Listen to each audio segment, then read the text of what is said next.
the next character coming up, I've watched as he triggers everyone, everywhere he goes.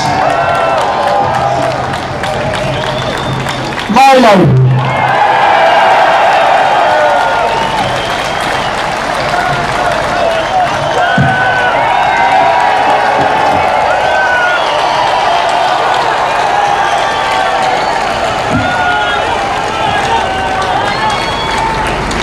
Thank you. This one's not on. Now I know what you're thinking. He's even better looking in person. It's not working, we'll just have to hold it like a pleb. Thank you. Now I may have been away for a while. I've been in America being really, really, really famous.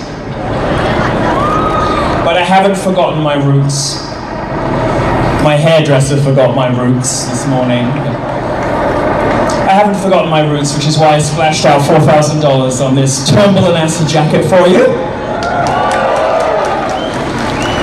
Now I shouldn't crow about money. Some of you will have read. I've had some financial difficulties recently.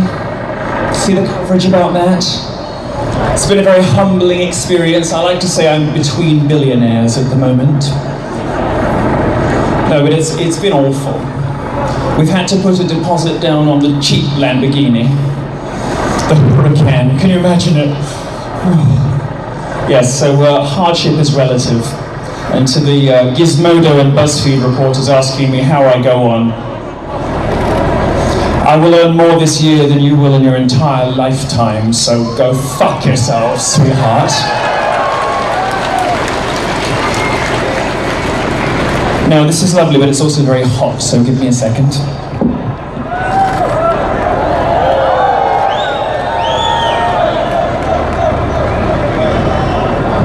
That's all you're getting.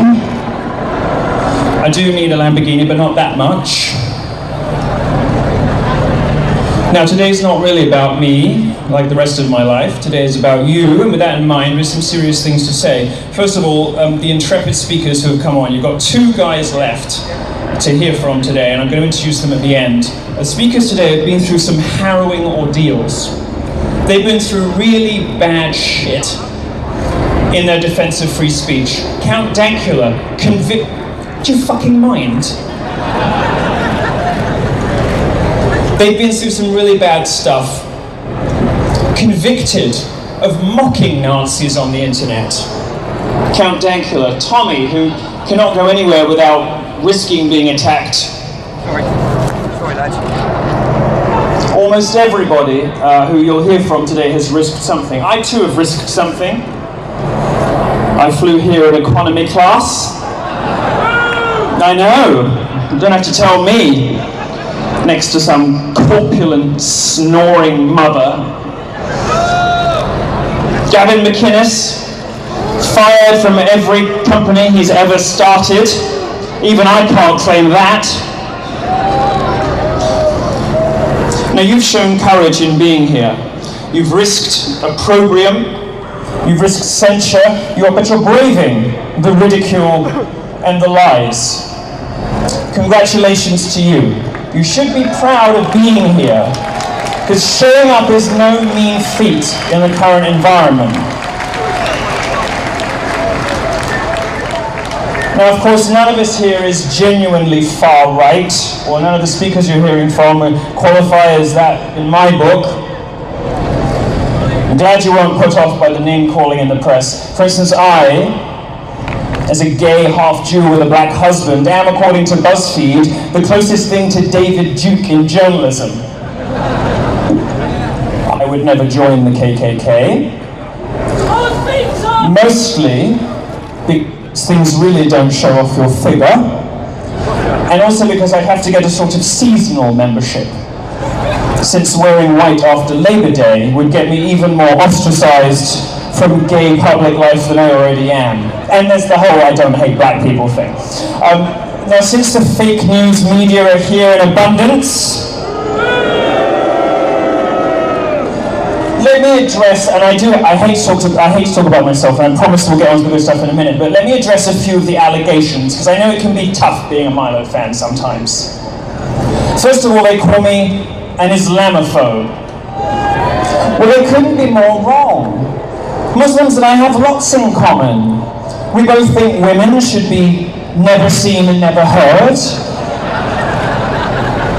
We both throw massive tantrums when we don't get adequately coddled.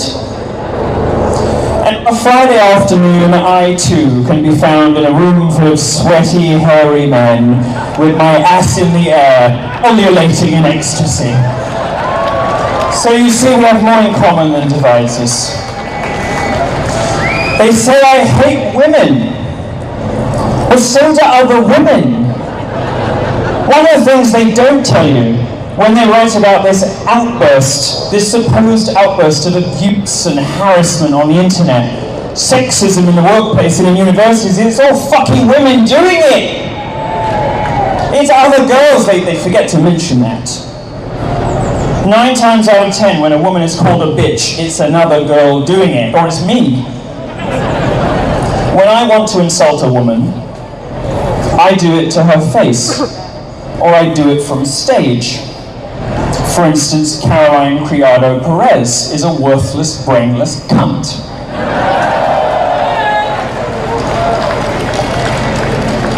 Another one they say all the time, transphobe. Well, they've got me there. I must admit it, but aren't we all really? I don't think transphobic's the best word for it, really, because I'm less scared of them than I am amused by the bad wigs and how thin-skinned they are. They call me anti-Semitic, despite the fact that my mother is Jewish, and the only thing that I say about the Jews is I think it's great we run everything. And that we can control the weather. I mean, look! Did you see that adorable little dreadlocked lawmaker from Chicago? He's currently in trouble because he got caught on video saying that the weather was manipulated by the Rothschilds. I wish someone had told me. What do you do? Can someone tell me? Are there any Jews here? Are there any Jews? Yes, plenty of Jews. Do I just do the Doctor Strange thing and wish for it?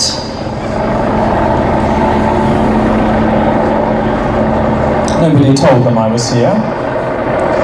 If only I'd known Jews had this kind of power, I'd have made it a bit cooler today. Now, perhaps we can have the protesters rained on, although it sounds like plenty of you have been up to that already.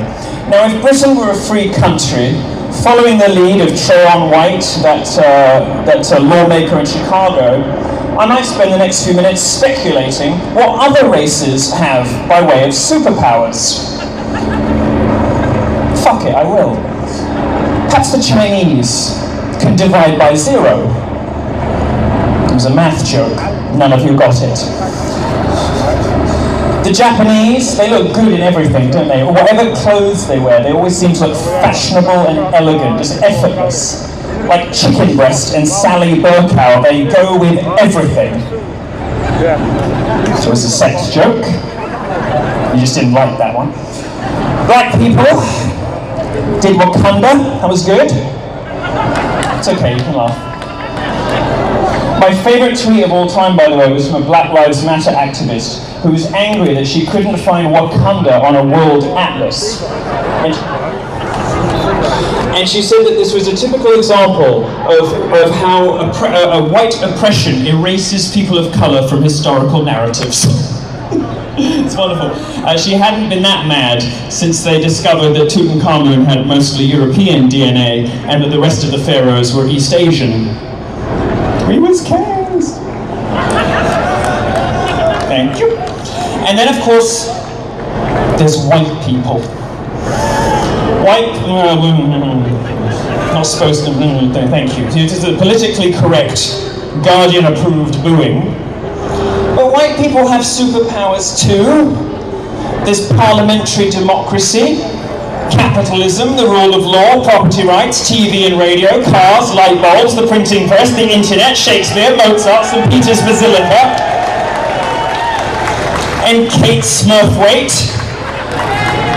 We have to admit our mistakes too. I love my white privilege, don't you? I think it's wonderful, I bask in it. My white privilege enables me to be labelled defective by the media and by celebrities because of the colour of my skin. But it allows me the pleasure of being told that because I'm white, I'm responsible for the sins of every white person in history, and that my life has been an effortless glide through the highest echelons of society. Well, let me tell you, it hasn't all been plain sailing. There were years we couldn't heat the pool.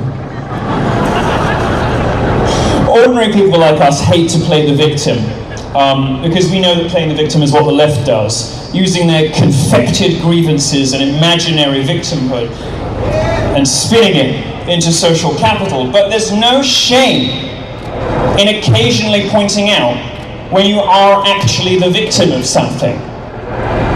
Outrage, the word outrage, has been sort of ruined by Twitter. We associate it with lies. But outrage, properly understood, is a normal human reaction to injustice. And everybody here, by dint of what you believe, because you think that people should be able to speak freely, because you think that ideas are more important than skin colour, because you like your country, you are the victims of injustice. Your supposed white privilege enables you to be actively discriminated against in university applications because your life is just so fucking great. And if you're one of the many minority members here, you are kicked and spat at, called an Uncle Tom, pathologized because you have the wrong opinions for your identity, which is arguably way worse.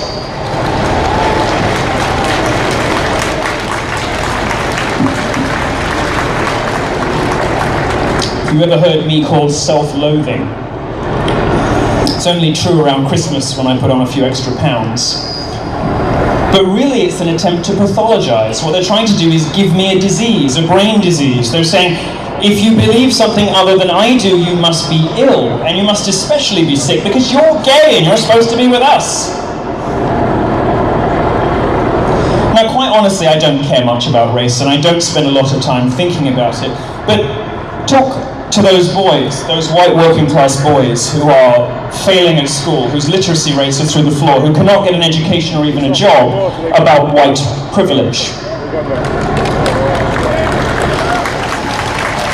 Talk to the young girls of Rotherham or Telford about white privilege.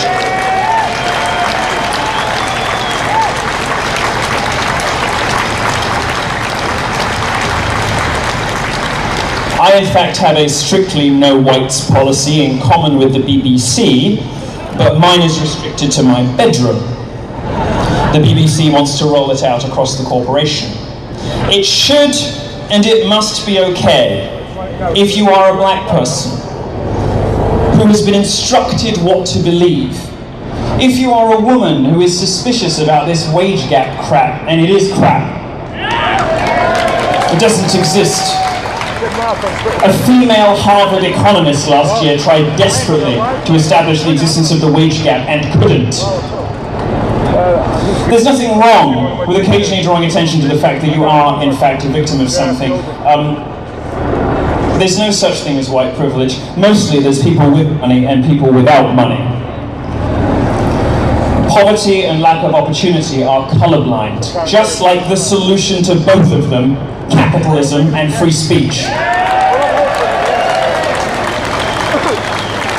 Now, what I really care about is ideas and values. And the value we're here today to defend is the right of every man, woman and child to say, do and be whatever the hell they want.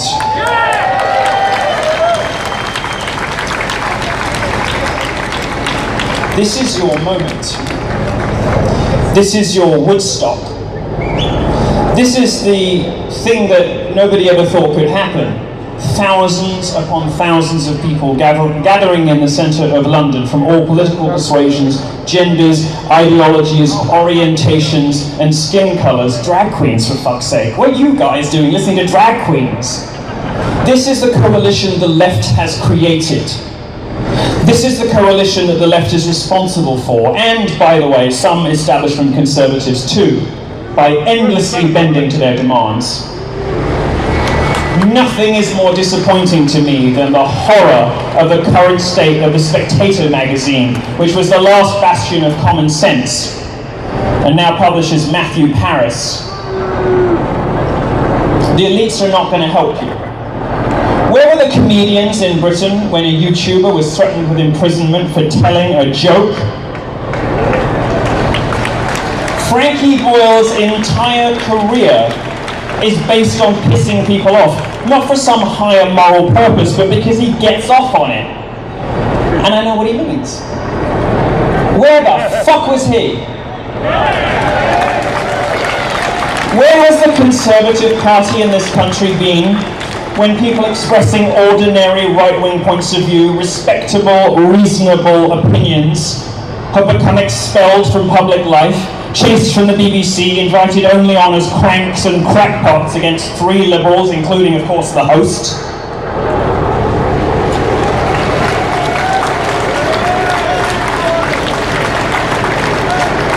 But the people of this country are behind you. They prove it when they voted for Brexit. I don't know, guessing by the number of flags here, that most of you are probably Brexit voters. But I'm willing to bet that there was a sizable portion of people who voted for Brexit without giving much of a shit about the EU, who just wanted to say, stop telling me what to do, stop telling me how to think. I would have been one of them. The police are behind you. They can't say it, don't look at them. Don't put them on the spot. They're ruled over by politically correct appointees who have decided that the priorities of various police forces should be scouring the internet for mean words instead of, stopping systematic racially oriented gang rape.